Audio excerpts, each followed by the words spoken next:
Hey there, what is happening everybody? And welcome to another Let's Play. This time we're going to do Phoenix Wright Ace Attorney. Um, Sorry about the size of the screen this time. It's the best I can do with what I'm given. So let's just get right into this. New game. First turnabout.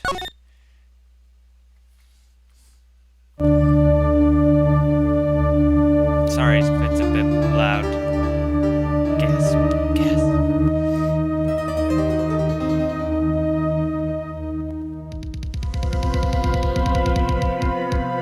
Damn it, why me? I can't get caught. Not like this. Gotta find someone to pin this on. Someone like him. Make it look like he did it. August 3rd, 9:47 a.m. District Court, Defendant Lobby Number 2. Why am I nervous? Right. Oh, hiya, Chief. Glad you made it on time. I made it on time. Well, I have to say, Phoenix, I'm impressed. Not everybody takes on a murder trial right off the bat like this. It says a lot about you and your client as well. Thanks. Actually, it's because I owe him a favor. You mean you knew the defendant before this case? Yes. Actually, I kind of owe him my current job, too. Him. He's one of the reasons I became an attorney. Well, that's news to me. I want to help him out any way I can. I just really want to help him. I owe him that much. It's over. My life, everything, it's all over. Isn't that your client screaming over there? Yeah, that's it. Death spirit. I'm gonna do it. I'm gonna die. Sounds like he wants to die. Yeah. Sigh. Hey there, Larry. I'm so guilty. Tell me. That's sentence I ain't afraid to die. What? What's wrong, Larry? Oh, it's all over. Finished. Finished. I can't live without her again.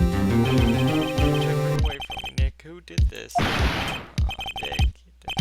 You gotta tell me. Hey, me. The person responsible for the newspaper says it was you. My name is Phoenix Wright. Here's the story. My first case is a fairly simple one. A young woman was killed in her apartment. The guy they arrested was the unlucky sap dating her, Larry Butts, my best friend since grade school. When school had a setting, when something smells, it's usually the Butts. In the 23 years I've known him, it's usually been true. He has a knack for getting himself in trouble. One thing I can say though, it's usually not his fault. He just has terrible luck. But I know him better than anyone that he's a good guy at heart. That's that, and I owe him one, which is why I took the case to clear his name. And that's just what I'm going to do. Good boy, Phoenix.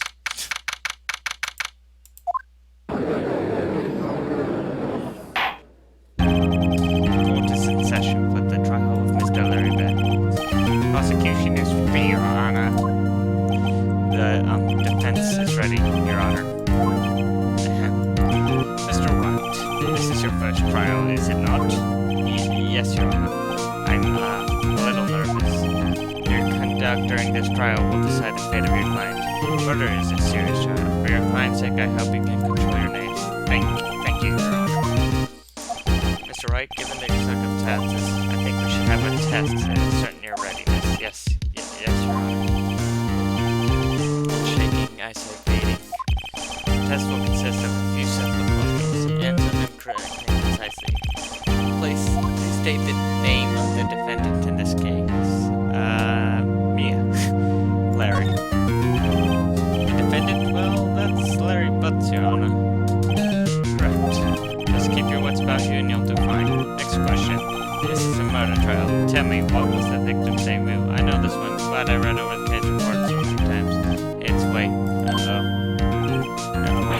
I forgot. A total blank. Phoenix, are you absolutely sure you're up to this? Do you even know the victim's name? Oh, yeah.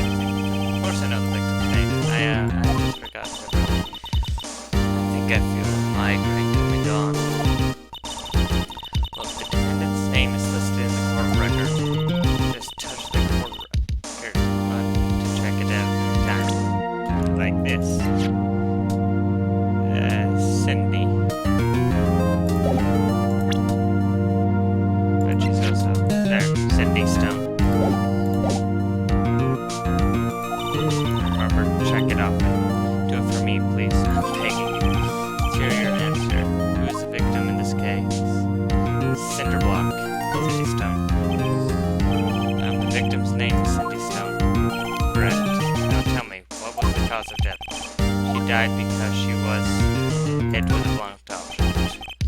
She was struck once by a blunt object. Correct. You've answered all my questions. I saw no reason why we shouldn't proceed. You seem much more relaxed, Mr. Wright. Good for you. Thank you, Your Honor. As I don't feel relaxed, that's for sure. Well then, first, a question for the prosecutor. Mr. Payne, yes, Your Honor.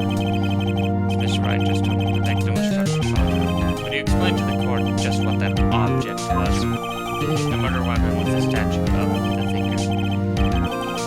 It was found lying on the floor next to the victim. I see. The court accept this into evidence. Right. Be sure to pay attention to evidence out of during the trial. The evidence is the only ammunition you have in court. Touch the court record button to check the court record frequently.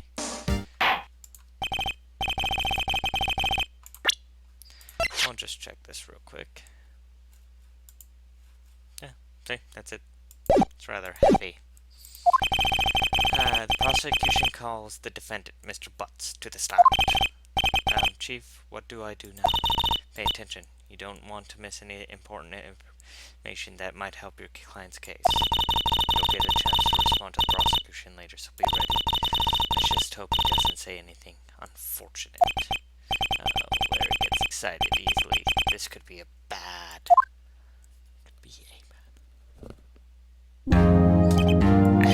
Mr. Butts, is it not true that the victim recently dumped you? Hey, watch it. We were great together. We were Romeo and Juliet, Cleopatra and Mark Antony. Didn't they all die? I wasn't dumb. She wasn't just taking my phone calls or seeing me, ever. What's it to you anyway? Mr. Butts, what you described as generally what we mean by dumb. In fact, she had completely abandoned you and seen other men. She had just returned overseas with one of them the day before the murder. What do you mean, one of them? Lies, all of it. Lies. I don't believe a word of it. Your Honor, the victim's passport. According to this, she was in Paris until the day before she died. Indeed. She appears to have returned the day before the murder. Dude, no way. The victim was a model, but did not have a large income. It appears that she had several sugar daddies. Sugar? Yes, the men who gave her money big gifts. She took their money and used it as a understand. Clearly see that kind of this Miss Stone. What do you think of it? Right. I don't think you want to answer that question. Yeah, let's have a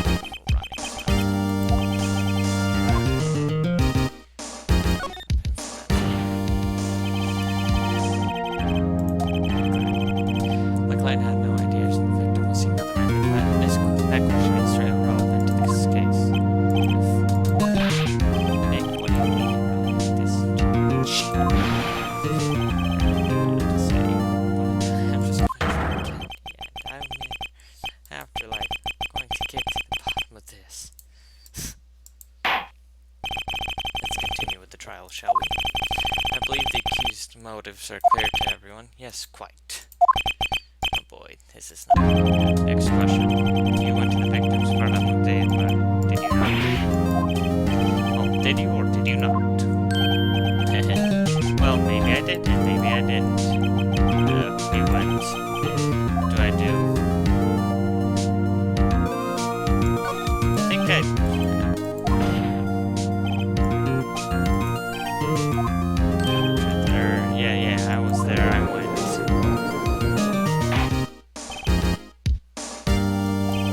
Well, Mr. Butts, dude, shit. She wasn't home, man, so I didn't see her. Your Honor, the defendant is lying. Lying? The prosecution would like to call a witness who can prove Mr. Butts is lying. Well, that simplifies matters. Who is your witness? The man who found the victim's body just before marking the gruesome discovery. You saw the defendant fleeing the scene of the crime.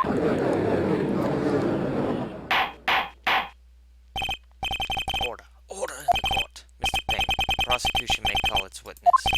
Yes, Your Honor. This is bad. On the day of the murder, the witness was selling newspaper at the victim's building. Please bring Miss Frank Sod to the stand.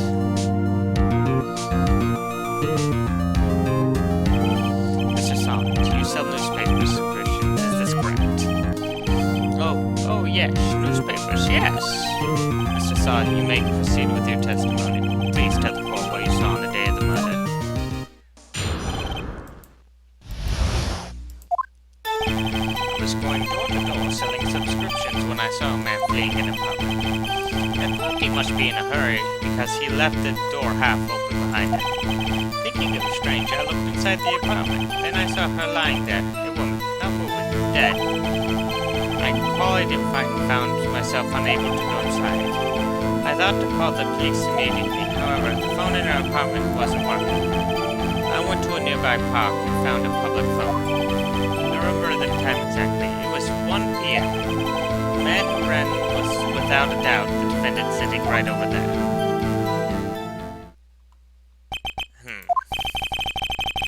Larry, why didn't you tell the truth? Hold on. Time of death between 4 and 5. Okay. Just had to check that. I can't defend you against a testimony like that. Incidentally, why wasn't the phone in the victim's apartment working? Your Honor, at the time of the murder, there was a blackout in the building. Aren't phones supposed to work during a blackout? Yes, Your Honor. However, some cordless phones do not function normally. The phone that Mr. Saw used was one of those, Your Honor. I have the record of blackout for your counsel. Blackout record. Now, Mr. Wright, yes, Your Honor, you may begin your cross-examination. Your Honor, right, this is it, the real deal. What exactly am I supposed to do? Why, you're supposed to expose the lies of the witness. Lies what? He was lying? The client is innocent, right? And the witness must have lied in his testimony. Or is it your client really guilty? How do I prove he's not? You hold the key, it's in your evidence. Compare the witness's testimony to the evidence. There's bound to be a contradiction there. First, find the contradiction between the court record and the witness's testimony. Then, once you found the contradicting evidence, present it and rub it in the witness's face. Okay, touch the court record button. Point out the contradictions in the testimony.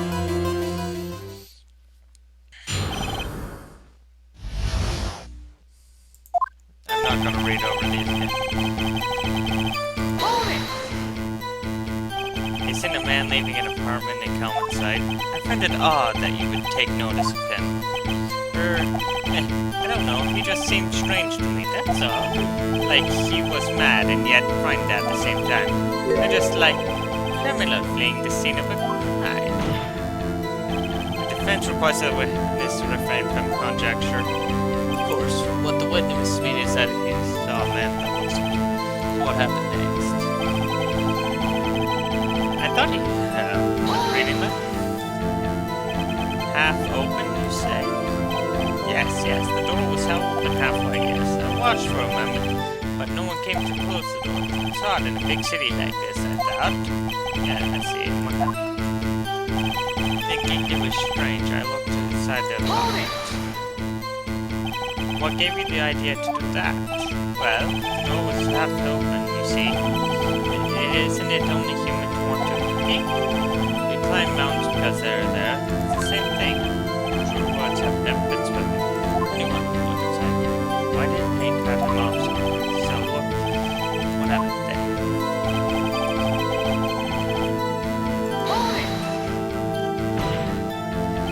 Are you sure she was dead? No, I guess I wasn't, but she wasn't moving at the... No. blood everywhere. Guess that would be fatal to anyone. Very well, what happened?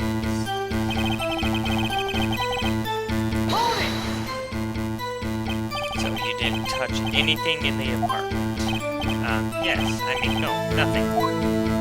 Okay, what happened next? To call the police immediately. I'm gonna press on that even though I don't need to. You thought to call the police? Does that mean you actually did? Please listen to the rest of the testimony. You thought to call the police. What happened? And the phone in the apartment wasn't ringing. The phone in her apartment wasn't working? Yes, I mean, no. You know it wasn't, right? You said you didn't go into the apartment, or did you? Oh, that, I can explain that. There was a cordless phone on the shelf in the entranceway. I reached inside and tried to use that to call. The phone wasn't ringing. What happened next? To a nearby park and found a public phone. Why would you use a public phone? You see, I don't have a cell phone, and being in the middle of the afternoon, there was no answer. There was no answer at the nearby apartments. Right, what time did you call again? At the time exactly, it was 1 p.m. 1 p.m.? Are you certain? Yes, absolutely. 1 p.m. Right. Isn't that some strange shit? Some evidence that contradicts.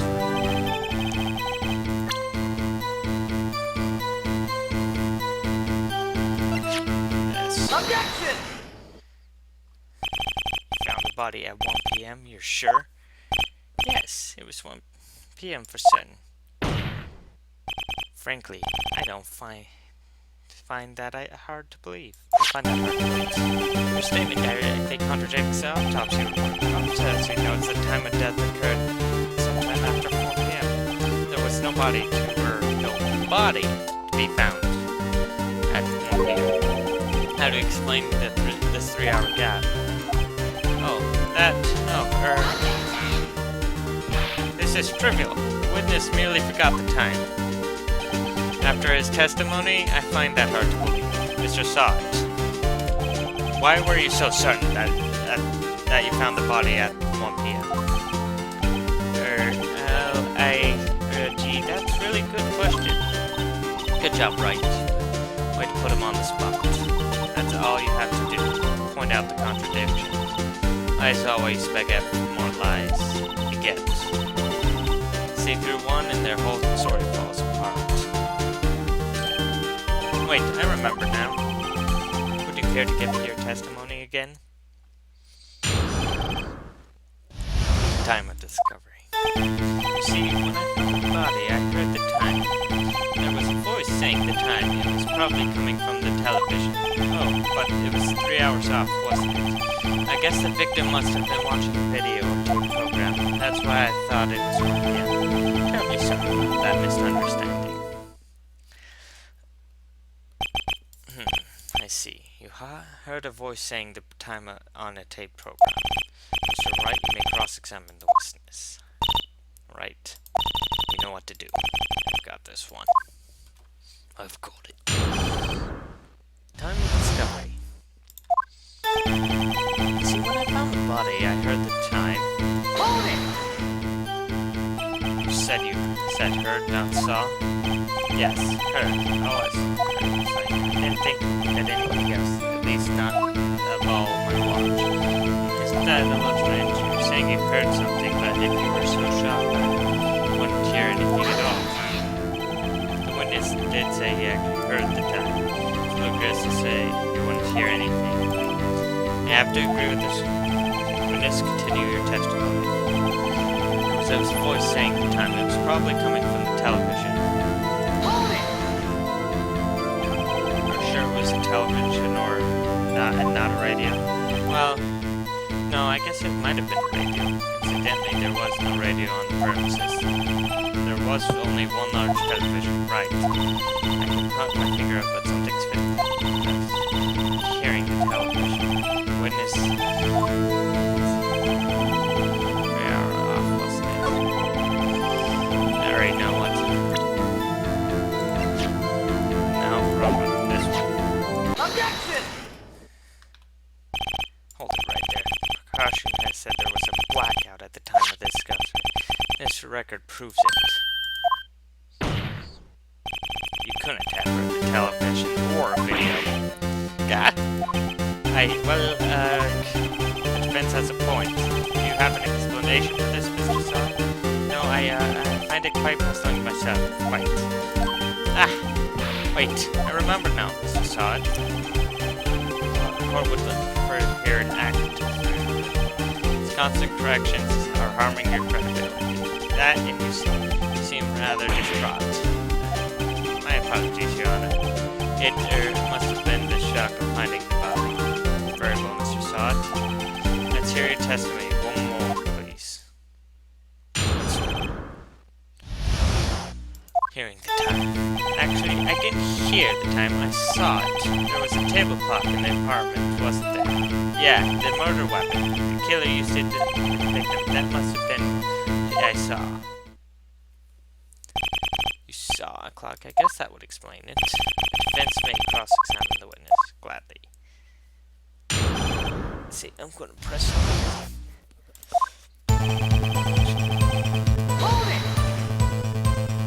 That strikes me as very suspicious. It's like, yes, I can see how you would believe it. I'm really sorry, I only remember that table clock. There was a table clock, wasn't there? A table clock? Was there a table clock? This is the first I've heard of it. Murder weapon. Killer used it to hit the victim. The murder weapon? Yes, the table clock. That's what I said. You don't talk in the middle of the something's fishy here.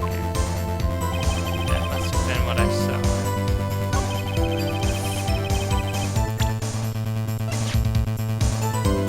Objection! Wait just a moment. The murder weapon wasn't a clock. It was a statue. How would you suppose it be a clock? Well, you and your objections and your evidence, just who do you think you are? Just answer the question, Mr. Sod. I saw it there, okay? That's a clock. Your Honor, if I may. Yes, Mr. Payne? As the witness stated, this is a statue indeed. A clock. The neck is a switch. You tilt it and it says the time out loud. As it doesn't, I submitted it as a statue. My apologies. I see. The murder weapon wasn't a clock after all. Well, Mr. Wright? Here's the witness testimony. It was correct. This is the clock. Do you have any problems with this testimony now? Yes. Your Honor, there is a gaping hole in the witness's head. The only way he could have known the weapon was the clock is to hold it in his hand. Yet the witness testified that he never entered the apartment. Clearly, a contradiction. Indeed, it's knew it was a clock because he went into the clock. You were inside the apartment the day of the murder. Oh yeah, I do that. I can prove you were the one who killed her. Struck with the clock and stopped with the blow, triggered the clock voice. That's what sound you heard. Order intriguing. Please continue, Mr. Wright. Your Honor. Mr. Sod. The sound must have left quite an impression on you. Just now, since the moment of the just as you depicted, the voice was burned into your mind. That's why you were so excited about it. What's the meaning of this? This is all baseless conjecture. Baseless? Let's look at the witness's face. Did the witness care to elaborate? Did you strike the victim with the clock? I never... Look, the clock. I heard no... I saw...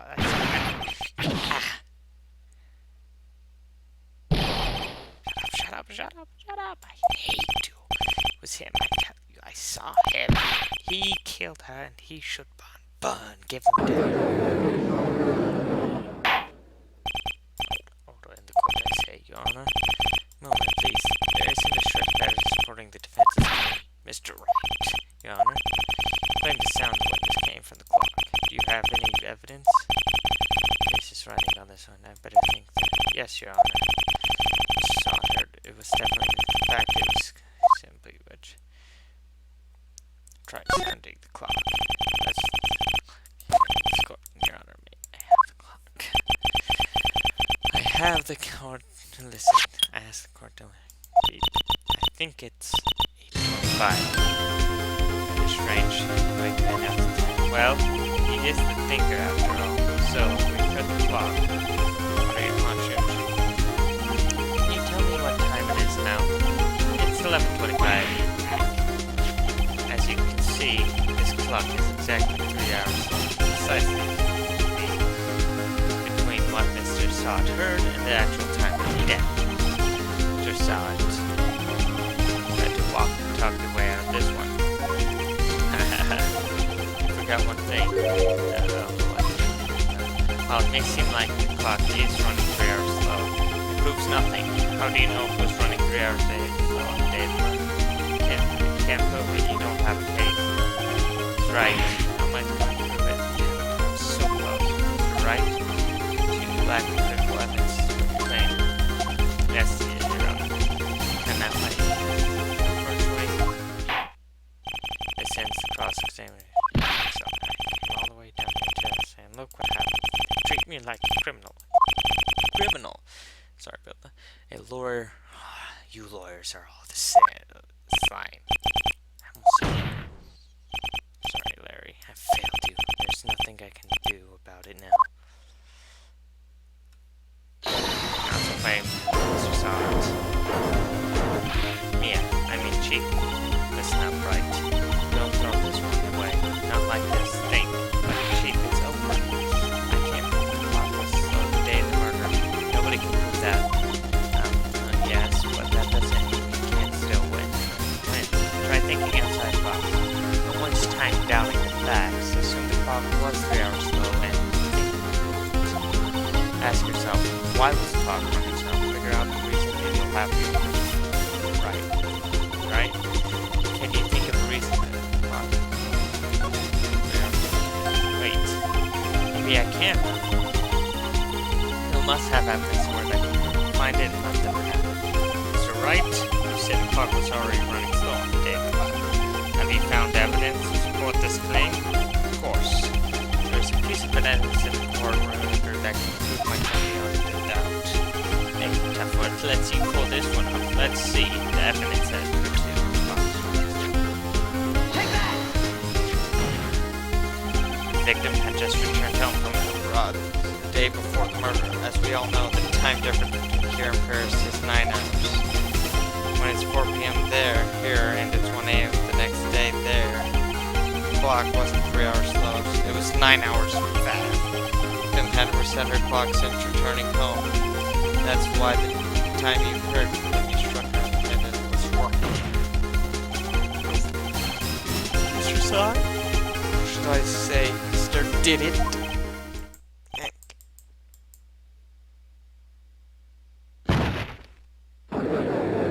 And he's down for the count. Order, I say. Well, this case has certainly turned out differently than we all expected. Mr. Payne's client, he was arrested and taken away. Very well, Mr. Wright. Yes, Your Honor. I have to say I'm impressed. I don't think I've ever seen someone plead his pen so quickly and to find the true culprit at the same time. Thank you, Your Honor. At this point, this is only a formality, but this court finds the defendant, Mr. Larry Butts, not guilty.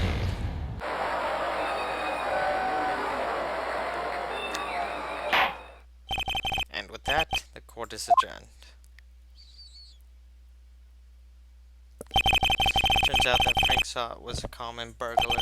He posed as a newspaper salesman to check out see when people were out of the house. That day, when Larry went to her apartment, the victim wasn't home. After he left, Mr. Sott let himself in to do his dirty work.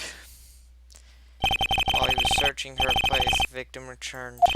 Flustered, Mr. Sott grabbed the nearest blunt object he could find.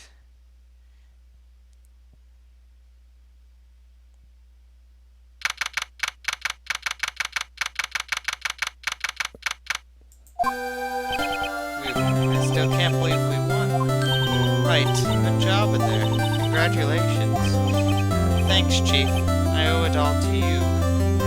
Not at all. Not at all. You fought your own battles in there. It's been a while since I've seen a trial end on such a satisfying note. I've never seen the Chief looking this happy. If she's this bad, imagine how Larry must feel. My life is over, Larry. You're supposed to be happy. What's wrong now? Aw, Nick. Don't worry about me. I'll be dead and gone soon. Good. Wait, no. I mean, bad. Bad, bad, bad, bad. Larry, you're innocent. The case is closed. But Cindy Windy's gone, man. Gone forever. Larry, she was at... Nah, never mind. Congratulations, Harry. Harry? Yes, you. I can't practically hear the headline. Harry Pot's innocent. Thanks. I really owe it. I won't forget this, ever. Let's celebrate dinner, movie, my treat. Girl, no, I couldn't. Hey, I was the one who got you off the hook. Oh, hey. Here, take this. It's a present. A present for me? Wait, wasn't that this the evidence that... Actually, I made this clock for her. I made one for her and one for me. Right, really? You made this? Oh, thank you. I'll keep it as a memento. Yo, Nick, can you believe it? I was so into that chick, and she was like playing me for Does that make you just want to cry? So, Larry, are you sure? Squeeze me? I think she's quite a lot of you in her own way. Synthesize me, it's good. Oh, I'm not just synthesizing. You have something to show your friends. You got something about it.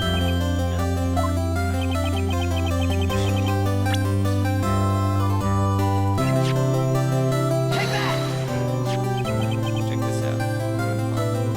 Just, where'd you get that clock? This is the clock you made for Claire.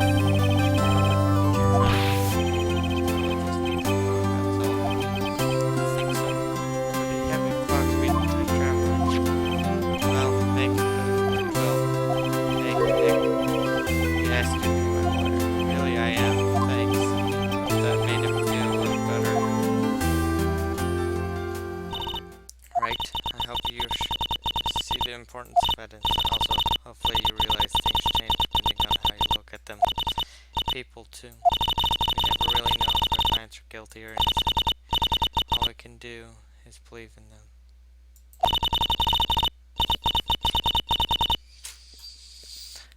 And in order to believe in them, you had to believe in yourself, right? Listen, learn, grow strong. Never let go of what you believe in. Never. Well, I think our work here is done. Should we be off? Yeah, I guess so. Say, how about dinner? Me. Drink a toast to innocent buds, yeah. Oh, speaking of Harry, you were saying part of why you became a lawyer was because of him? Or, yeah, part of it at least. You'll have to tell me more about it sometime. Maybe over drinks.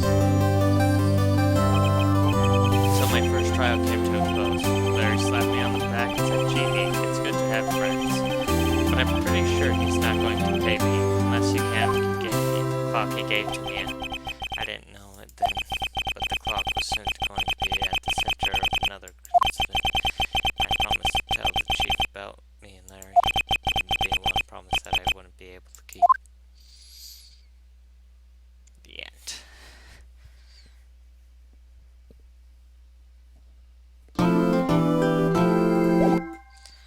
Well, I guess that wraps it up here. Ignore that stuff right there. We're on episode 2 next time. So, hope you enjoyed this video.